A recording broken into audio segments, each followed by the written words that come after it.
एक समय आएगा जब सरकारी यानी बेसिक मास्टर की नौकरी सबसे कठिन हो जाए या तो नहीं रहेगी, दो में से एक चीज़ होगा। इतनी कठिन हो जाएगी लोग भागना शुरू होंगे। ये मेरे विचार नहीं है, हमारे राघवेंद्र पांडे जी हैं, उनके विचार हैं। और देखिए क्या क्या परिस्थितियां हुई इसके बारे में एक लेख छपा था, मैंने सोचा अपने शिक्षक साथियों के साथ जानते होंगे नहीं जानते हैं तो आपके कुछ विचार हैं बदल जाएंगे। दिन प्रतिदिन चुनौतियाँ बढ़ती जा रही हैं। अभी राजस्थान के एक पत्र वायरल हो रहा है जिसमें लिखा है कि 50 वर्ष से ऊपर या अधिक 15 वर्ष की सेवा पूरी कर चुके हैं, यदि उनके कार्य क्षमता कमी आई तो अनिवार्य रूप से सेना निवृत्ति दी जाएगी।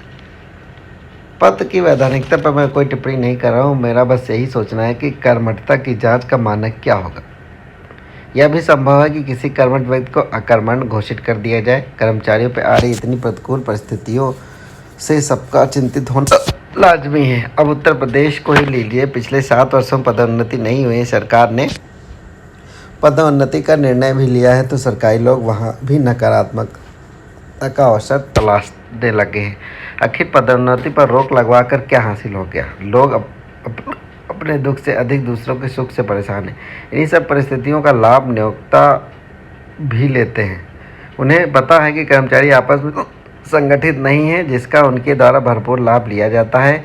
कभी एक दौर था कि हर विद्यालय में एक प्रधानाध्यापक हुआ करते थे। अचानक यह फरमान हुआ कि अब 150 बच्चों पर प्राथमिक में और 100 बच्चों उच्च प्राथमिक में प्रधानाध्यापक होंगे, जिसका परिणाम यह रहा कि पदोन्नति के लिए रिक्तियों कमी हो गई और प्रभारी प्रधानाध्यापक के भरोसे विद्यालय चलने लगे। जस्टिस पीयूष अग्रवाल जी ने प्रभारी प्रधानाध्यापक को तदर्थ प्रधानाध्यापक का वेतन देने का आदेश दिया, जिससे समस्त विद्यालय में कार्यरत प्रभारी प्रधानाध्यापक तदैव प्रधानाध्यापक हो गए। यहाँ पर भी इसका विरोधाभास में भी लोगों को द्वारा किया जा रहा है, जबकि सबको एकजुट होकर उक्त आदेश के पक्ष में कार्य करना चाहिए। मैंने तो निर्णय लिया है, जहाँ स्थायी प्रधानाध्यापक नहीं मौजूद वहाँ कार्यरत प्रभारी प्रधानाध्यापक को तदर्थ प्रधानाध्यापक के पक्ष में आदेश करवाऊंगा, जिससे छात्र संख्या की बाध्यता अड़चनें अपने आप दूर हो जाएंगी। उच्च प्राथमिक विद्यालय में सहायक अध्यापक पर पदोन्नति के मामले में अड़चनों को भी जनवरी 2024 से ही दूर कराने का प्रयासरत है। समायोजन के मामले में विभाग ने बार कनिष्ठ शिक्षकों को समायोजित करने का प्रयास किया, परंतु उच्च न्यायालय इलाहाबाद की लखनऊ खंडपीठ द्वारा समायोजन दोनों बार रोक लगा दी। सरकार यदि तदर्थ प्रधानाध्यापक आदेश निर्गत नहीं करा पाएगी तो वरिष्ठ शिक्षकों को जिनका चयन वेतन लग चुका है उन्हें प्राथमिक विद्यालय के प्रभारी प्रधानाध्यापक का पद पर समायोजित करने का प्रयास करेगी। जिनका पदोन्नति वेतनमान लग चुका है उन्हें उच्च प्राथमिक विद्यालय के प्रभारी प्रधानाध्यापक पद पर समायोजित करने का प्रयास करेगी, जिससे कि तदर्थ प्रधानाध्यापक का वेतन न देना पड़े।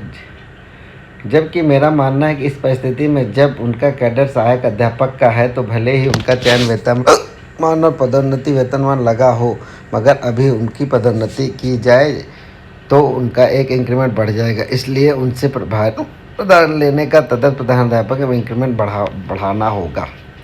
इस तरह से विभाग उनकी पदोन्नति के लिए विवश होगा। समायोजन के मामले में वरिष्ठ और कनिष्ठ शिक्षकों को आपस में टकराव नहीं करना चाहिए। हम सबको अपने हित और रक्षा के लिए एकजुट होकर कार्य करना होगा।